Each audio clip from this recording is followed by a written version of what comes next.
Eh, Dios del cielo y de la tierra, Dios santo y verdadero, te agradecemos, Señor, por este día, porque tú nos guardas, nos proteges, Señor, porque nos cuidas, Señor. Estás constantemente con nosotros, constantemente ayudándonos, Señor, mi Dios, perdonándonos. Necesitamos cada día más de ti, Jesús. Ayúdanos, Señor, a no enfriarnos, a no ponernos tibios, Señor Jesús, sino que ardamos, Señor, como tú quieres que seamos, Señor, que avivemos el fuego que está en nuestro interior, que es el Espíritu Santo, mi Dios. Te agradecemos, Jesús, porque todos los días nos recuerda que eres nuestro Dios, que en ti confiamos, que de ti dependemos, Señor Jesús, y que tú no nos desamparas ni nos dejas, y estarás con nosotros para siempre, hasta el último día, dice la Escritura, y creemos y confiamos que tus palabras son verdaderas, son reales, son auténticas. Señor, te rogamos que nos perdones por todas nuestras faltas, porque somos personas débiles que caemos, porque somos personas que no avanzamos, mi Dios, porque nos estancamos. Apiádate de nuestras debilidades, Señor. Cambia nuestro carácter, mi Dios. Cámbianos a nosotros porque necesitamos cada día más de ti, necesitamos de tu presencia en nuestra vida, Jesús. Ayúdanos, Señor, confórtanos, conforta nuestra alma, mi Dios. Te rogamos, Jesús, que nos ayudes. Señor, mi Dios, te rogamos por nosotros, que necesitamos cada día más de ti. Te ruego, mi Dios, que nos seas ayudando, mi Dios. Que nos seas consolando cuando estemos tristes. Que nos seas levantando cuando estemos deprimidos. Que nos seas, Señor, acompañando en nuestras vidas cuando estemos solos. Cuando nos sintamos vacíos, Señor, llena nuestra vida con tu Espíritu Santo, Jesús. Alimenta nuestra alma, nuestro ser, mi Dios. Confórtanos, mi Dios. Alégranos. Cuando estamos alegres, Señor, estamos en tu presencia. Cuando estamos gozosos, Señor, estamos en tu presencia. Cuando nos humillamos y nos arrodillamos, estamos en tu presencia. Cuando lloramos de gozo, de alegría, estamos en tu presencia, mi Dios. Porque tu presencia está en todo lugar y en todo momento y en todas partes, mi Dios, porque tu Espíritu Santo, el Espíritu Santo que tú enviaste, Jesús, está con nosotros todos los días. Y sabemos que nos escuchas y que no apartas tu rostro de aquello que nos humillamos en tu presencia. Porque tú eres Jesús, el que tiene conmiseración, el que tiene pena por nuestras debilidades, el que sabe que nosotros estamos vacíos, estamos solos sin ti, mi Dios, que sin ti no podemos hacer nada, que tú eres nuestro Dios y que tienes que habitar en nuestras vidas para poder cambiarnos, mi Dios, y mejorar. Porque tú lo que quieres es hacer un mundo nuevo, hacer una nueva persona, una persona que esté llena de amor, igual que tú, mi Dios. Danos tu amor, Jesús. Danos tu paciencia, Señor, mi Dios. Danos la fe que tú tienes, mi Dios. Danos el conocimiento, mi Dios. Todo lo que tú eres, Jesús, dánoslo a nosotros, porque necesitamos de ti cada día más. Cada día más necesito de ti, mi Dios. No soy nada sin ti, mi Dios, porque he reconocido que sin ti nada soy, mi Dios. Porque sin ti nada puedo hacer, mi Dios. Porque tú eres mi luz y mi guía y la esperanza de mi vida, mi Dios. Y sin ti nada puedo hacer. Guíame, Señor, mi Dios. Háblame, mi Dios. Escúchame, Jesús. Atiende mis ruegos. Atiéndelos, Señor. Te lo ruego, Señor Jesús. Y te agradecemos, mi Padre Celestial, en tu nombre, en el nombre del Señor Jesucristo. Amén. Toda gloria y honra es al único Dios verdadero, a Jesús. Bueno, hermanos, Dios les bendiga a cada uno de ustedes que ha podido asistir. Les doy las gracias porque mi hermana, mi hermano están aquí y nos faltan los días martes. Mis hermanos que están allá atrás. Hay días que a lo mejor no se puede venir, pero dedican su tiempo porque saben dónde hay que hacer tesoro. Donde dice la Escritura que donde el hollín y la polilla llegan y donde no pueden comer, sino que hacemos tesoro en el cielo. Y en la palabra de Dios está el tesoro. No es en el perdón de los seres humanos ni cómo nos ven a nosotros, sino es cómo nos ve Dios a nosotros. Y el perdón de Dios es el que vale, no el perdón de los hombres, ni de las mujeres. Si para nosotros las personas son malas, si para las demás personas yo soy malo, lo importante es cómo me ve Dios. Si yo me equivoco un día, lo importante es cómo me ve Dios mañana. Porque las personas se acuerdan de esa persona cuando se equivoca. Hoy, y no se olvidan más. Mira al canuto, mira al evangélico, mira ese que se cree bueno. Pero si te paran y comparan su condición actual con la de cada uno de nosotros, obviamente no les conviene. Mejor comparar la condición en la cual nos vieron débiles. Y así justifican su estilo de vida. Muchas personas siguen ese estilo de vida. Pero nosotros sabemos dónde está el premio, dónde está la recompensa, dónde está la corona de la vida. Sabemos a quién hemos elegido, a quién seguimos, al que no se equivoca, a Jesús. En algún momento me puse a hablar de una enseñanza que se llamaba Los Ministerios de Jesús. Y antes de eso hablé de la jerarquía de la iglesia. Entonces, la jerarquía de la iglesia nosotros sabíamos que eran los obispos, los presbíteros y los diáconos. Y ahí había una subderivación. Los ancianos y los presbíteros eran lo mismo, que son el consejo de Dios, el senado. Y el obispo es el administrador, el superintendente, también catalogado en el Apocalipsis como el ángel de la iglesia. De Pérgamo, el ángel de la iglesia de Tiatira, el ángel de la iglesia de Éfeso. No era un ángel de los que están en el cielo, sino que el mensajero. Y la Escritura habla de que los apóstoles tienen un rango jerárquico y tienen ministerios. Y eso lo vamos a hablar hoy. Porque los apóstoles tenían todos los ministerios. Así como Jesús tenía todos los ministerios, los apóstoles tenían todos los ministerios. Y vamos a leer este versículo. Mateo 10, del 42 al 45, dice más Jesús llamándolos les dijo, sabéis que los que son tenidos por gobernantes de las naciones se enseñorean de ellas, y sus grandes ejercen sobre ellas potestad, poder. Pero no será así entre vosotros, sino que quiera hacerse grande entre vosotros será vuestro servidor. Y el que de vosotros quiera ser el primero será siervo de todos, porque el Hijo del Hombre no vino para ser servido, sino para servir, y para dar su vida en rescate por muchos. Puede sentarse.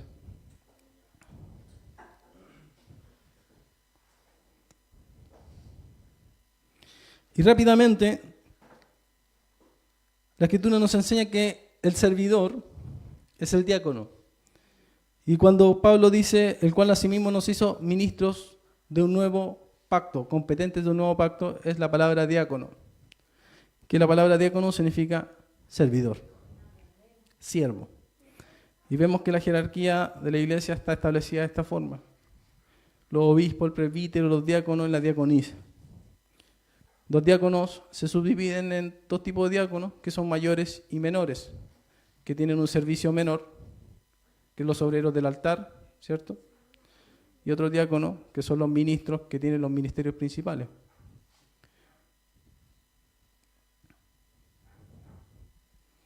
También, en la historia de la iglesia, se habla de que de los ancianos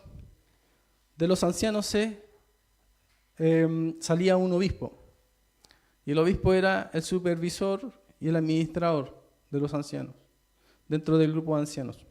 era el que dirigía la iglesia de una ciudad, de una comarca, de un pueblo, dependiendo de la cantidad de hermanos. Los apóstoles, los 12 apóstoles, son diáconos, son servidores, pero ellos son los que establecieron los ministerios de los nuevos seguidores. Pero ellos no establecieron nuevos apóstoles, ellos establecieron obispos.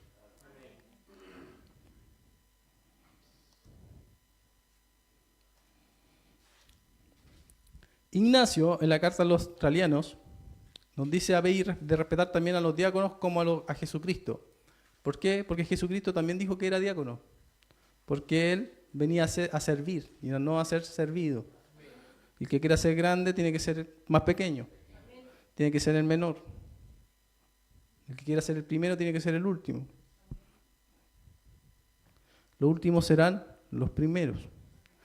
Habéis de respetar a los diáconos como a Jesucristo, lo mismo digo del obispo, que es figura del Padre. Aquí establece una jerarquía. Jesús, el Hijo, está por debajo de el Padre. Y de los ancianos, que representan el Senado de Dios. Quitando esto no hay nombre de iglesia. Es decir, una jerarquía una iglesia sin esta jerarquía no existe. No funciona, no opera, no se organiza. El que hace algo a espalda del obispo y de los ancianos, ese es el que no está puro y limpio en su conciencia. Es decir, no podemos nosotros dirigirnos a nosotros mismos, sino que dependemos de alguien que está por encima de nosotros, dentro de nuestra iglesia. Pero tampoco las decisiones pasan solamente por el obispo, sino por el grupo de ancianos y el consejo.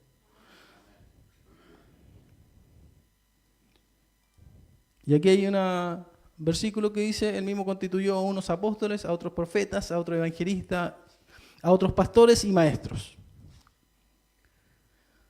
Y los ministerios aquí son los 5 ministerios principales. Esos diáconos mayores o ministros superiores. ¿Ok? Pero vamos a entrar a describir qué función cumple el apóstol.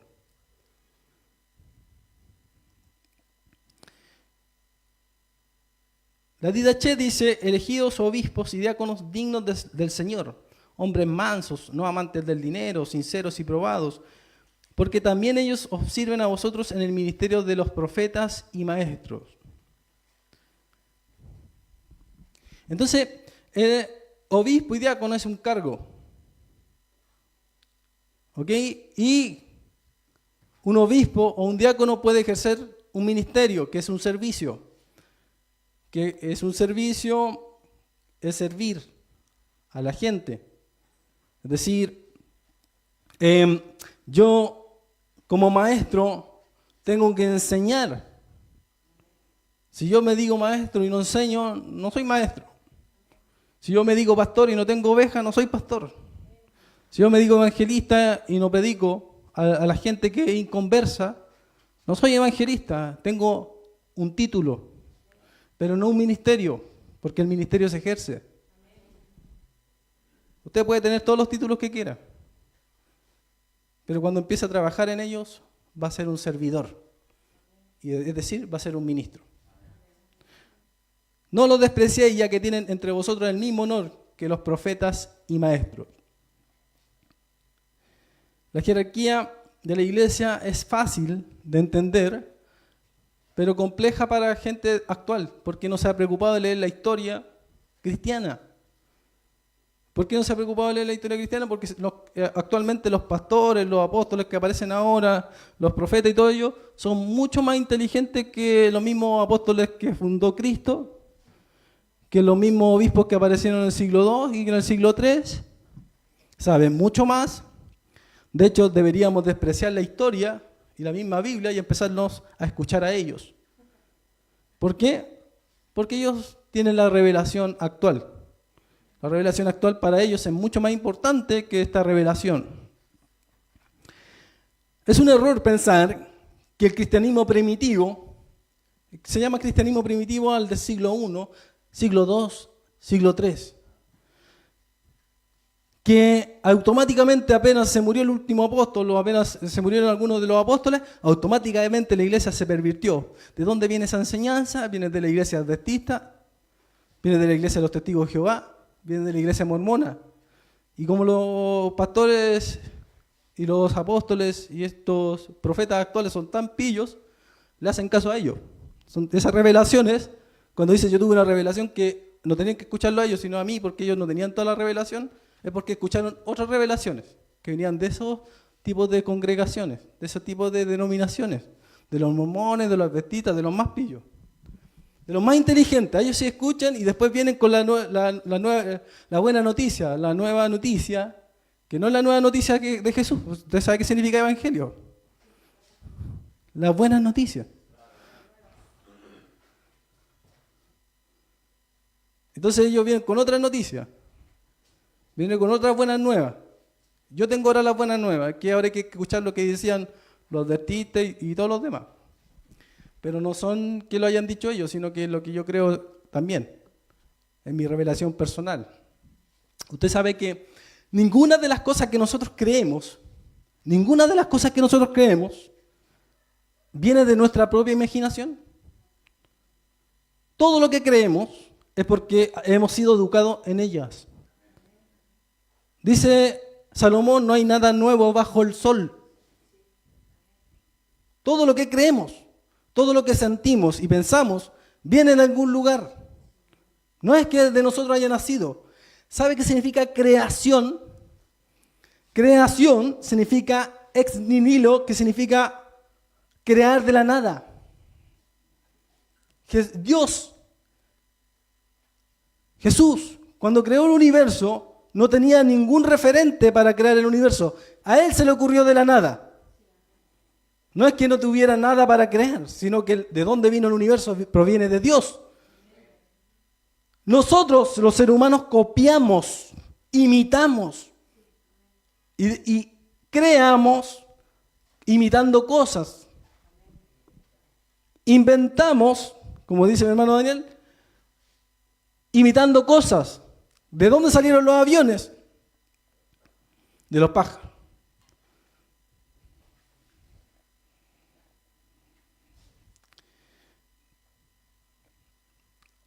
Hemos inventado muchas cosas, por ejemplo, los helicópteros vienen de ciertos insectos. Los autos reemplazan a los caballos. Las ruedas vienen de las rocas redondas que giraban. Bueno, entonces, el ser humano lo único que se ha preocupado de observar lo que ya está creado e imitar, inventar de acuerdo a la creación. Entonces, no es que nosotros nos creamos más inteligentes. Si el Espíritu Santo a usted le revela algo es porque Él lo muestra. Pero no es que a usted se le haya ocurrido.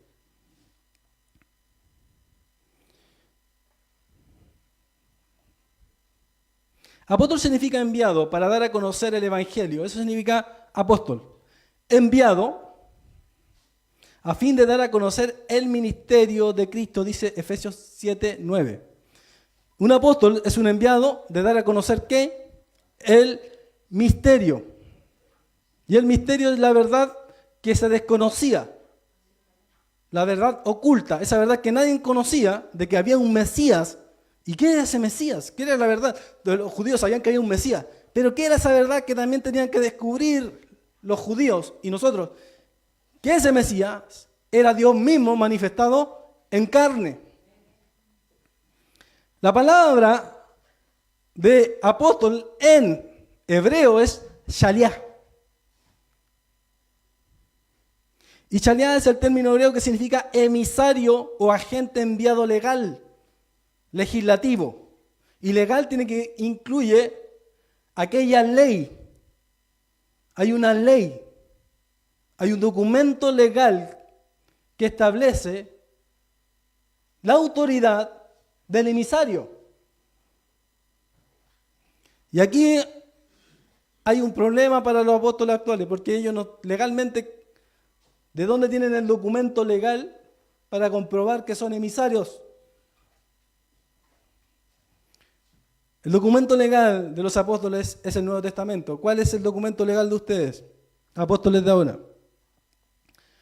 Tendrán que escribir nuevo evangelio.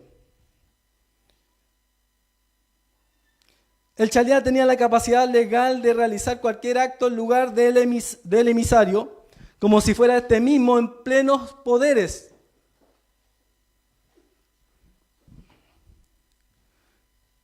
Como dice Jesús a los apóstoles, lo envío por el mundo, ¿cierto? A predicar el evangelio. ¿Quién nos mandó? El Señor Jesús.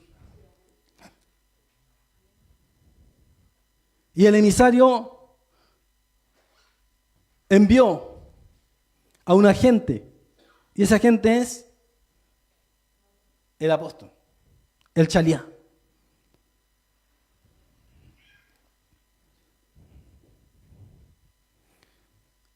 Dice que estos tienen el poder de sanar enfermos, de hacer milagros, de sacar fuera demonios, porque le transmitió el poder.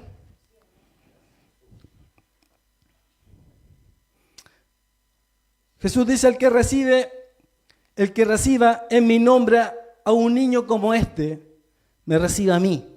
Y al que me reciba a mí, no me recibe a mí, sino al que me envió. Porque Jesús también era apóstol. El Padre lo mandó a Jesús. Y Jesús mandó a los apóstoles. De cierto os digo que todo lo que atéis en la tierra será atado en el cielo, y todo lo que desatéis en la tierra será desatado en el cielo. La autoridad legal que tiene Jesús se la traspasó a sus apóstoles. También le dice a Pedro, y a ti te daré las llaves del reino, de los cielos, y todo lo que atares en la tierra será atado en los cielos, y todo lo que desatares en la tierra será desatado en los cielos. El que a vosotros oye, a mí me oye, y el que a vosotros desecha, a mí me desecha, y al que me desecha a mí, desecha al que me envió. De cierto os digo que el que recibe al que yo enviare, me recibe a mí, y el que me recibe a mí, recibe al que me envió. A quienes remitiereis los pecados, les son remitidos, y a quienes los retuviereis, les son retenidos.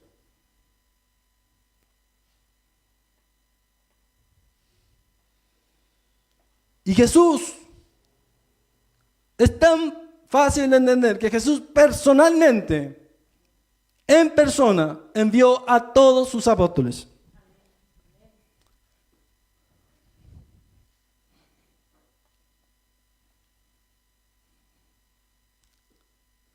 Apóstol viene de la palabra griega apostelo, que significa poner aparte.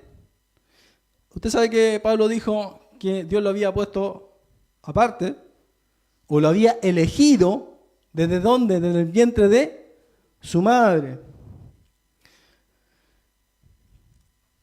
Por implicación es enviar a una misión, poner aparte para enviarlo lejos. Apo significa para afuera, lejos de algo cercano. Un apóstol no es el que le predica a la iglesia, un apóstol es el que le predica a los que están lejos, apartados, en lugares recónditos, en lugares distantes. En varios sentidos, en lugar, tiempo o relación. ¿Qué significa esto? Lugar lejos, en tiempo de distancia, lejos de distancia, en tiempo de edad, de época, o en relación, significa las personas pecadoras. Por lo tanto, un apóstol es un evangelista, porque él no le predica solamente a las personas de la iglesia, le predica a las personas que están fuera, y esa es su principal misión. Literalmente o figurativamente, estelo significa apartado. Apo, enviar lejos, en relación, en tiempo, en lugar y apartado. Dice Pablo, siervo de Jesucristo, llamado a ser apóstol, apartado para el evangelio de Dios. ¿Ve? Que él había prometido antes por sus profetas en las Santas Escrituras acerca de su Hijo, nuestro Señor Jesucristo. Pues en la Escritura dice, todo aquel que en él creyere no será avergonzado, porque no hay diferencia entre judío y griego, pues el mismo que es Señor de todos, es rico para con todos los que le invocan. Pues que todo aquel que invocare el nombre del Señor será salvo. ¿Cómo pues invocarán a aquel en el cual no han creído? ¿Y cómo creerán en aquel de quien no han oído? ¿Y cómo oirán sin haber quien les predique? ¿Y cómo predicarán si no fueren enviados? ¿Qué es lo que es un apóstol? ¿Cómo está escrito? Cuán hermosos son los pies de los que anuncian la paz, las buenas nuevas de Jesús. Los apóstoles, en el cuerpo, ¿qué lugar ocupan? ¿La cabeza? Son los pies. Son los que anuncian la paz, las buenas nuevas de Jesús. Si usted se cree apóstol, deje los pies en la calle.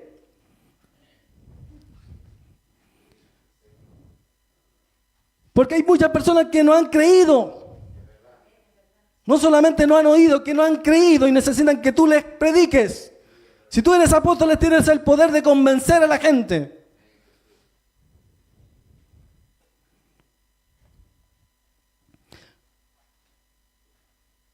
Ruego a los ancianos que están entre vosotros, yo anciano también con ellos, dice Pedro, el anciano, a la señora elegido, dice Juan, y a sus hijos, a quienes yo amo en la verdad. Y no solo yo, sino también todos los que han conocido la verdad. Usted sabe que el apóstol Pedro y el apóstol Juan eran parte del concilio de Jerusalén, por lo tanto eran parte del senado, eran parte de los ancianos.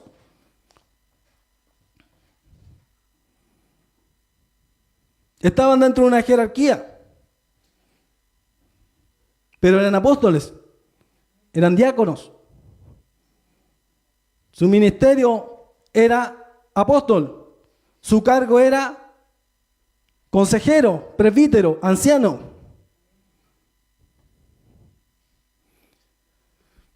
Dice, del cual fui hecho ministro por el don de la gracia de Dios que me ha sido dada según la operación de su poder. Antes bien, nos recomendamos a todos como ministros de Dios en mucha paciencia, en tribulaciones, en necesidad, en angustias, en azotes, en cárceles, en tumultos, en trabajos, en desvelos, en ayunos, en pureza, en ciencia, en longanimidad, en bondad, en el Espíritu Santo, en amor sincero. Amor sincero. En palabra de verdad, en poder de Dios, con armas de justicia a diestra y a siniestra, por honra y por deshonra, por mala fama y por buena fama, como engañadores, pero veraces. Como desconocidos, pero bien conocidos, como moribundos, mas he aquí vivimos, como castigados, mas no muertos, como entristecidos, mas siempre gozosos, como pobres, mas enriqueciendo a muchos, como tenidos como nada, mas poseyéndolo todo. Si tú eres apóstol, tienes que ser igual que ellos. Representar lo mismo que ellos representaron. Mirados a menos y no como el príncipe de España, no como el dictador de turno, ese que manda a todos a hacer, yo les mando a todos y si no se van al infierno. O como ese rey que se creen, que nadie los puede contradecir y nadie puede decirles nada. Porque aquí Pablo se pone en la posición de una persona como que está siendo humillada constantemente. Pero la fortaleza viene de Dios. El poder viene de Dios. Como que estuvieran tristes, pero están gozosos. Entonces, como que tuvieran, dice, como de pobres, pero estamos ricos. ¿En qué? En el Espíritu Santo, en poder de Dios. Pero lo único que nosotros vemos en todos esos apóstoles actuales es el signo de peso en los ojos. Quieren tener dinero, fama, poder. Y lo que busca Dios en todos los apóstoles es todo lo contrario, humildad. Que vivan en pobreza. Es difícil ser apóstol, pues los apóstoles eran pobres, no eran ricos. En la iglesia habían personas con dinero, millonarias y ricas en la antigüedad. Pero los apóstoles eran todos pobres. Igual que todos los de ahora.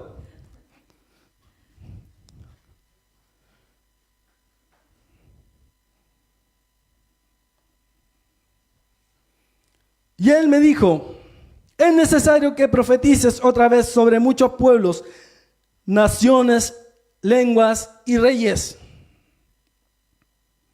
Entonces acá nosotros vemos que los apóstoles profetizan. No tienes que ir a buscar revelaciones con otros profetas, porque tú eres profeta. A no ser que no lo seas. Y si no eres profeta, entonces no eres apóstol, porque un apóstol es profeta.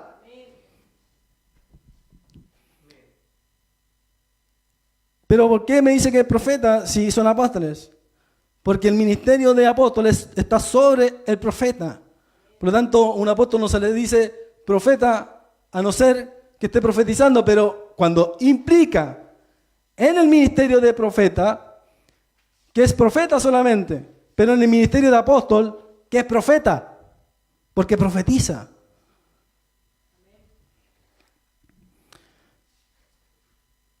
Las profecías que aparecen en el Nuevo Testamento son profetas del Nuevo Testamento. ¿Y qué eran esos profetas del Nuevo Testamento? Algunos, apóstoles.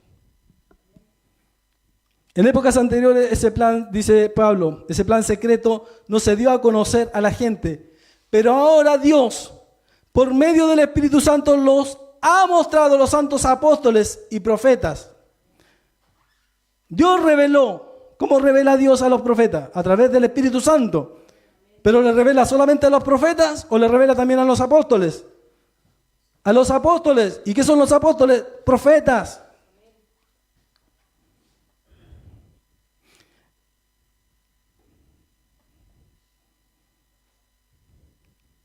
Pablo dice, conozco a un hombre en Cristo que hace 14 años, si en el Espíritu no lo sé, si fuera del cuerpo no lo sé, Dios lo sabe.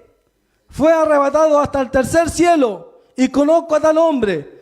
Si en el cuerpo o fuera del cuerpo no lo sé, Dios lo sabe.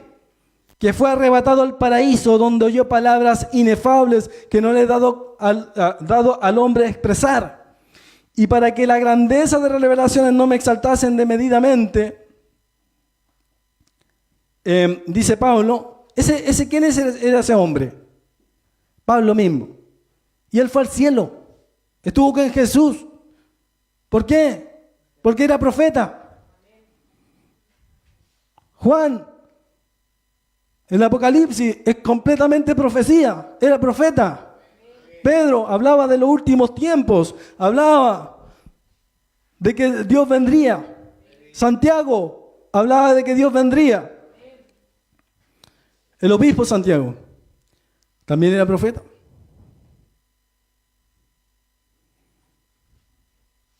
Pedro habló de lo que le pasó a Noé.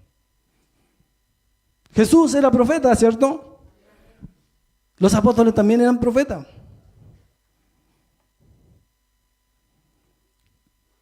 En 1 Corintios 9:16 indica que los apóstoles enseñaban y predicaban, y es decir, ejercían como maestros y evangelistas. Dice que predicaban el evangelio de Dios en 2 Corintios 11:7 y 1 Tesalonicenses 2:9. Evangelista significa predicador del Evangelio. ¿Qué es la función principal que hace un profeta, que sea un apóstol? Predicar el Evangelio. Pero ¿qué diferencia hay entre un evangelista y un apóstol? Un apóstol es profeta.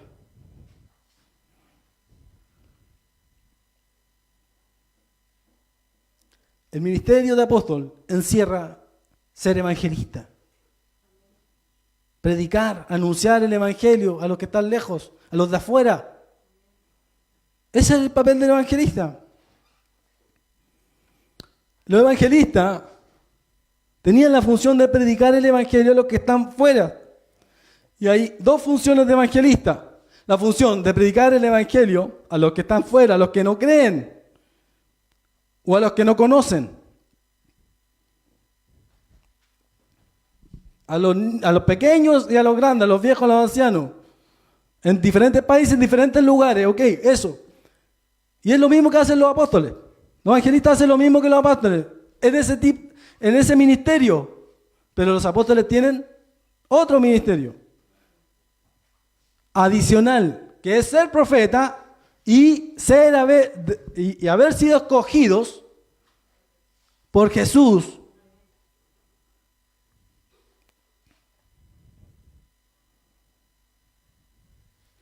Los apóstoles son pastores. Dice Jesús a Pedro, pastorea las ovejas. Pablo dice que los apóstoles apacientan el rebaño. En Juan 21:16 y 1 Corintios 9:7. Juan 21:17 dice, le dijo la tercera vez, Simón, hijo de Jonás, dijo Jesús, ¿me amas? Pedro se entristeció que le dijese la tercera vez, ¿me amas?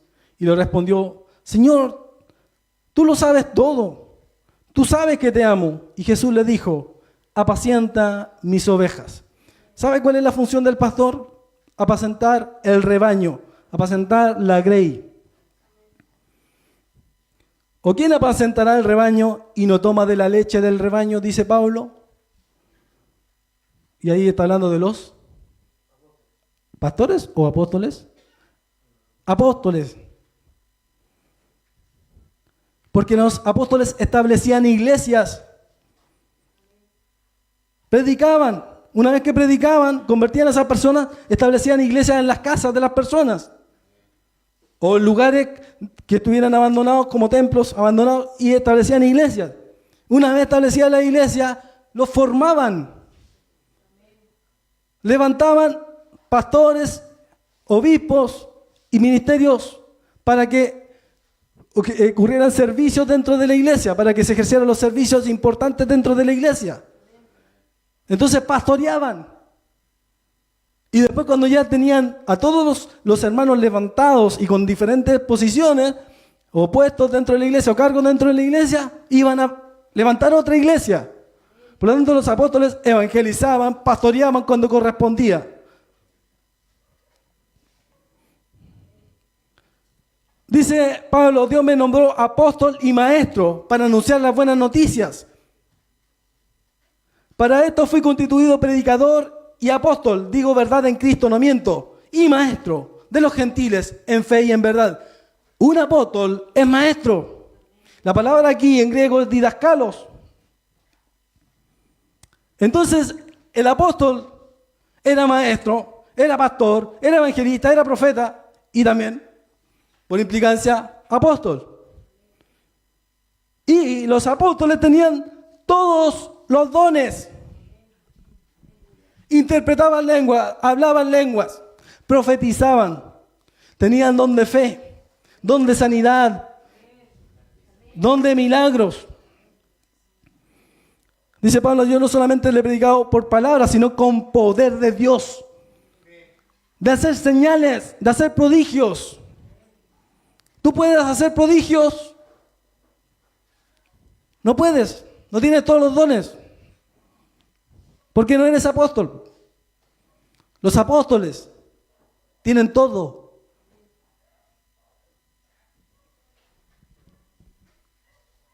Interpretaban lenguas, hablaban en lengua, profetizaban, sanaban.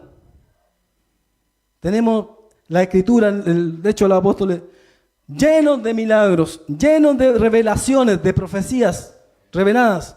A Pedro se le apareció un rollo del cielo que le hizo: Pedro, mata y come.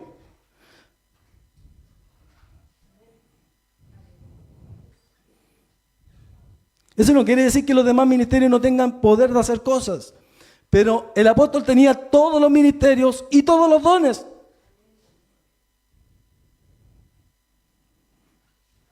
Ahí sí que le queda grande el poncho. Y más encima eran pobres.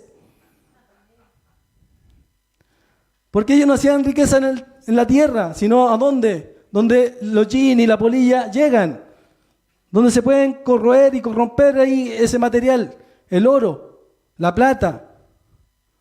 No, ellos hacían tesoro en el cielo, en cosas espirituales, en la grandeza, en el ministerio. Y ahí el último va a ser el primero. El que está más abajo, el pequeño, va a ser más grande. Amén. No buscaban su bien propio, buscaban el bien del prójimo. No buscaban enriquecerse ellos, buscaban enriquecer al prójimo. No buscaban la gloria propia, buscaban la gloria de Dios. No buscaban exaltarse ellos, ni alabarse ellos mismos, sino alabar a Jesús. Glorificar y bendecir a Jesús. Entonces, los apóstoles que vemos ahora son igual que esos de la antigüedad. En nada. En nada.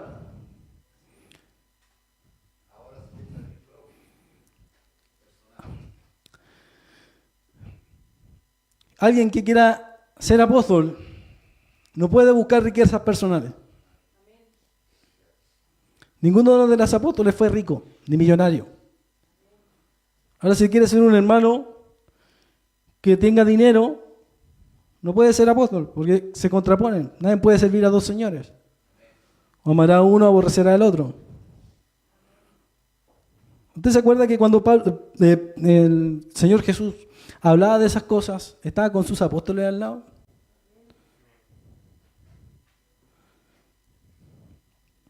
Entonces, Jesús mismo le enseñó a sus apóstoles, dice: no, pero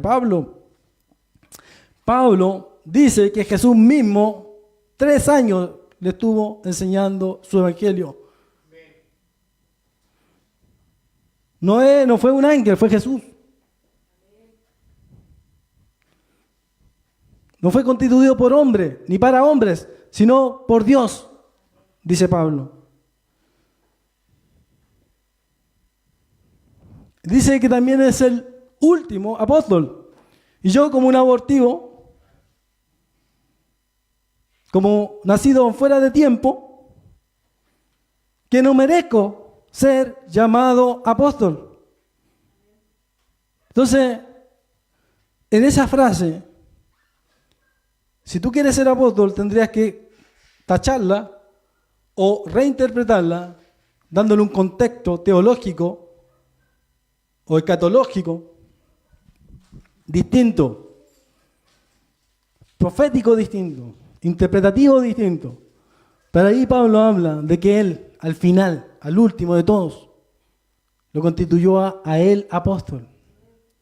Epafrodito, Bernabé y todos esos apóstoles fueron constituidos por Jesús. Hipólito habla de los 70 apóstoles. Estaban los apóstoles, los 12, y estaban los apóstoles de los 70. Hipólito hizo una lista bien larga de 70, en los cuales estaba el hermano de Jesús también incluido, Epafrodito, Esteban, el mártir, estaba también Felipe, estaba también Bernabé, y también estaba Matías. Y para establecer a Matías dentro de los 12 tuvieron que sacarlo de los 70, porque era necesario que uno de los que había estado al principio con ellos fuera establecido también dentro de los 12. Entonces, Si yo no conozco la historia cristiana, es fácil engañar a la gente. Es fácil llenar las lagunas y los vacíos teológicos e históricos con la ignorancia.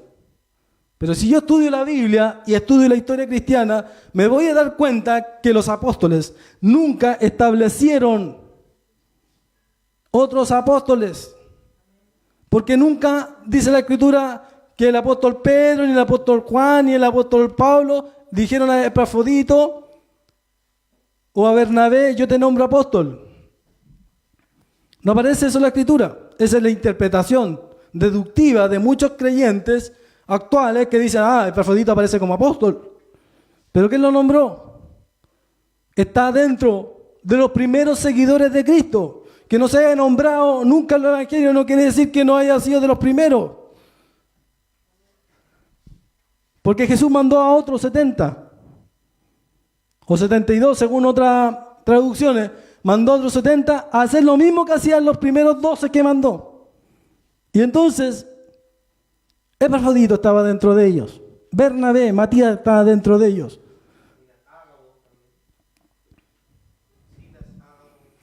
Silas, Ágabo, los mismos 7 diáconos.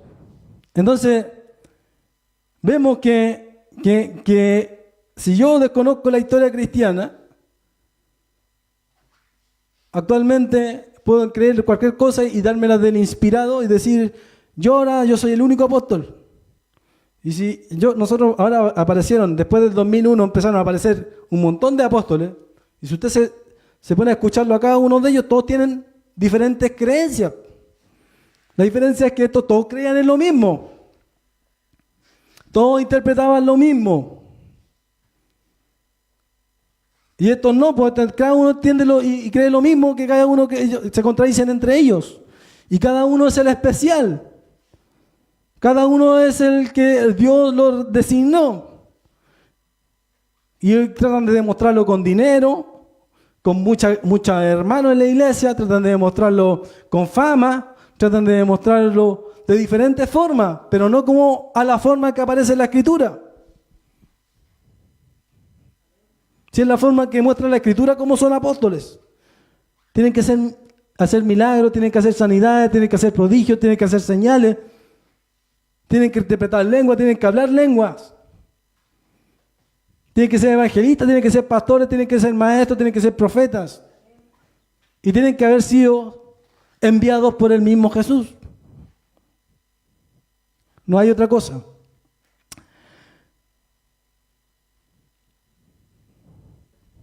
Bueno, hermanos, vamos a llegar a esta parte para terminar. Pongámonos en pie y vamos a orar al Señor. Dios del cielo y de la tierra, te damos gracias, Señor, por todo lo que tú nos das, por las bendiciones,